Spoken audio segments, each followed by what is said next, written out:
L'économie circulaire, c'est une économie intelligente qui fonctionne, contrairement au modèle qu'on a actuellement qui est linéaire. L'économie circulaire à Paris, c'est une grande aventure qui a démarré en 2014 avec l'élection d'Anne Hidalgo qui a souhaité que nous ayons une politique d'économie circulaire.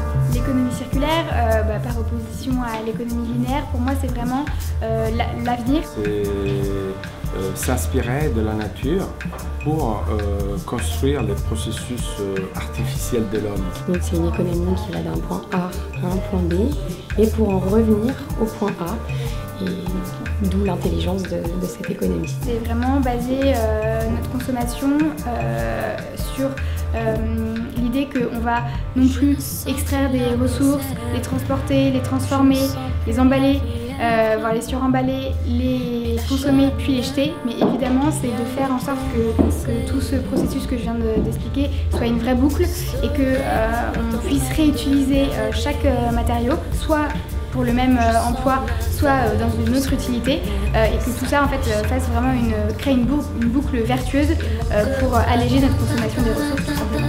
Les zéro déchets qui s'inscrivent évidemment dans l'ensemble de l'économie circulaire donnent des résultats à la fois à l'échelle individuelle, donc comme adoption d'un mode de vie, et aussi collectif pour les villes qui l'inscrivent dans leur gestion des déchets et des ressources en général. Je viens de demander au conseiller syndical de ma résidence dans le 95 de mettre en place des composteurs pour que je ne fasse pas qu'une action à mon niveau individuel et que les 60 autres logements, 59 autres logements puissent également se lancer dans cette démarche.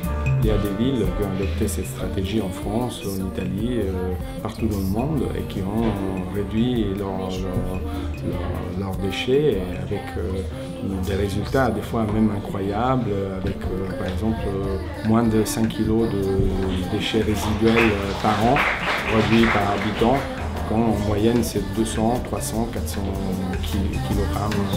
Composter ces biodéchets, c'est très important parce que tout simplement ça représente un tiers de notre poubelle d'ordures ménagères. Donc voilà, quand on a dit ça, on a un petit peu tout dit. Surtout que le compostage permet un vrai retour à la terre des nutriments contenus en fait dans les biodéchets. Donc en plus d'alléger nos poubelles, ça permet de nourrir les sols et de les rendre plus fertiles. Donc c'est tout bénéfique. Une politique d'économie circulaire inscrite comme une véritable politique publique pour Paris et qui a aussi cette singularité d'avoir été co-construite avec les Parisiennes et avec les Parisiens. Donc la première année 2014-2015, nous avons travaillé sur le livre blanc de l'économie circulaire, écrit avec 250 structures, des entreprises, des ONG, des associations et des citoyens qui nous ont fait part des 65 actions qu'ils souhaitaient que nous mettions en œuvre à la ville de Paris. À partir de là, nous avons mis en place la stratégie d'économie circulaire. J'ai hâte de voir le plan de Paris sur l'économie circulaire pour voir comment on peut avancer plus vite de manière collective.